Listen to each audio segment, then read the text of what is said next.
আসলে ছবি আমিও তুলতে চাই নাই। তো আমি বোলিং করতেছিলাম, ওনারা আরকি ডাকছিল আরকি যে এদিকে আসো। ৪ ওভার ২১ রান ৩ উইকেট। বিগ ব্যাশের পর অদম্য বাংলাদেশ টি-20 কাপেও ব্যাটসম্যানরা রিশাদ হোসেনের স্পিন বিষে নীল হয়েছে। রিশাদ হোসেন নিঃসন্দেহে অনেকটা আফসোসে পড়ছেন, কারণ বিশ্বকাপটা খেলা হয়নি। বাংলাদেশের ক্রিকেটারদের বিশ্বকাপের আফসোসটা বা বিশ্বকাপের যে ক্ষতিটা সেটা পুষিয়ে দেবার জন্যই এই অদম্য বাংলাদেশ টি-20 কাপ। দুধের স্বাদ কি আর ঘোলে মিটে? তারপরও যখন কোনো একটা জায়গায় ক্রিকেটাররা পারফর্ম করেন, ধারাবাহিকতাটা বজায় রাখেন, তখন নিঃসন্দেহে নিজের উপর আত্মবিশ্বাসটা বেড়ে যায়।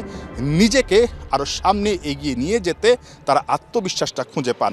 রিশাদ হোসেনও বিশ্বকাপের যেই আফসোসটা সেটা থেকে গেলেও দিন শেষে নিজের পারফরমেন্স নিয়ে খুশি এবং সামনের সময়টায় নিজের এই অভিজ্ঞতাটাকে কাজে লাগানোর জন্য মুখিয়ে আছেন। বিশ্বকাপে না খেলার কি একটু হতাশা কাজ করছে? আপনাদের করতেছে না? সেম।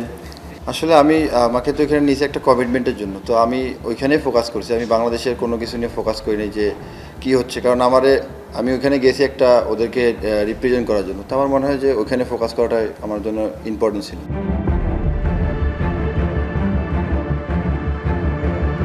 রিশাদ বিগ ব্যাশে ১১টা ইনিংসে ১৫টা উইকেট নিয়েছেন, সবার মন জিতেছেন। Ricky Ponting, Steven Smith, Brett Lee অনেকের সঙ্গে তার ছবি দেখা গেছে।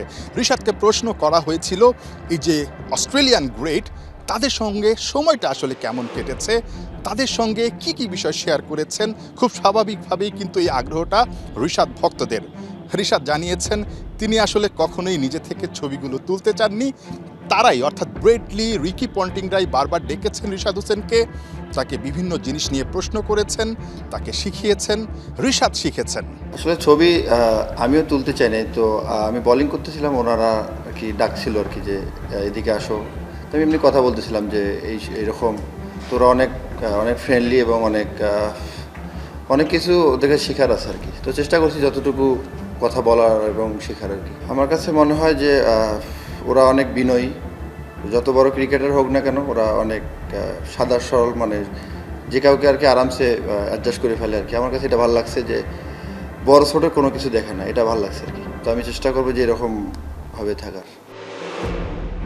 ২০২৪ টি-20 বিশ্বকাপটা ছিল রিশাদ হোসেনের প্রথম বিশ্বকাপ। সেই বিশ্বকাপেই ১৪টা উইকেট নিয়ে নজর কেড়েছিলেন।